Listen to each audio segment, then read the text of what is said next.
Hi there, my name is Jennifer Gottfried, and I'm here to introduce to you the Culturagram.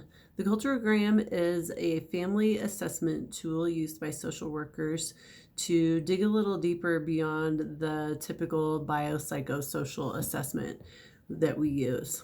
Examples of different groups and people the Culturagram is relevant for are especially immigrants and refugees. I also think it's useful for a social worker anytime they're unfamiliar with a client's culture, background, religion, just to get a more comprehensive picture of that person's life and where their struggles are.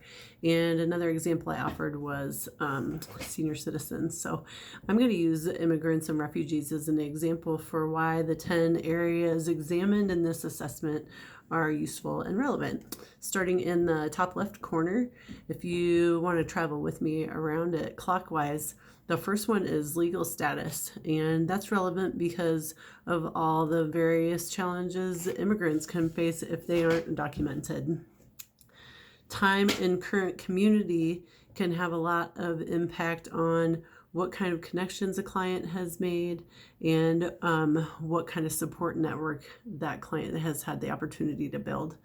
The next one is languages. Obviously, language can present an enormous barrier, not just in day-to-day life, but especially when you need things like healthcare and any kind of advocacy or services. The next one is health beliefs. Here in the Western world, we believe in Western medicine in preventative care. So a lot of times we'll go to the doctor or the dentist just to make sure nothing's wrong.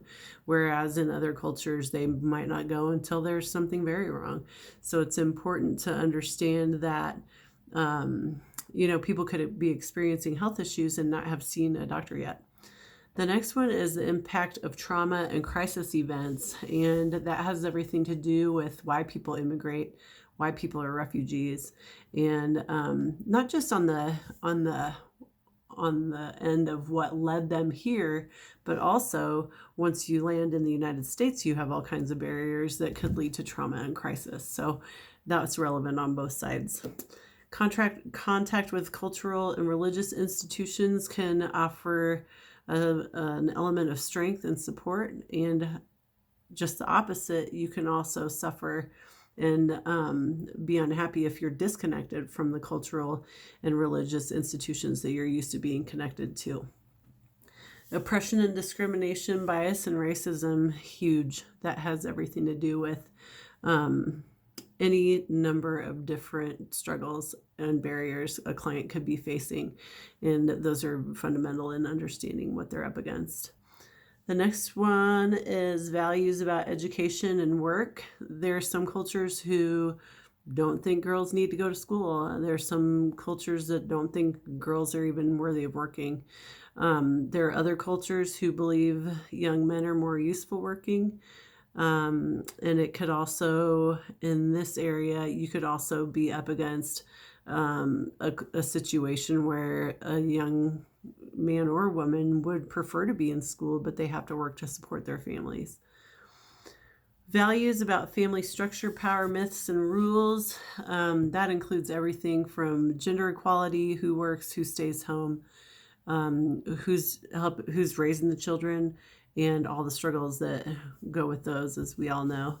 And the final one is reasons for relocating, and that is especially relevant for immigrants and refugees. Did they come because they wanted to? Were they forced out? What challenges came with any of those things?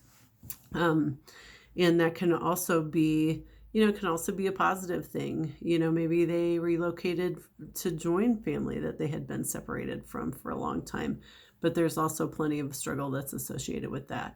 So these 10 areas are each excellent ways to dig a little bit deeper, learn a little bit more about a client, and give us even more tools to work with when it comes to helping our clients.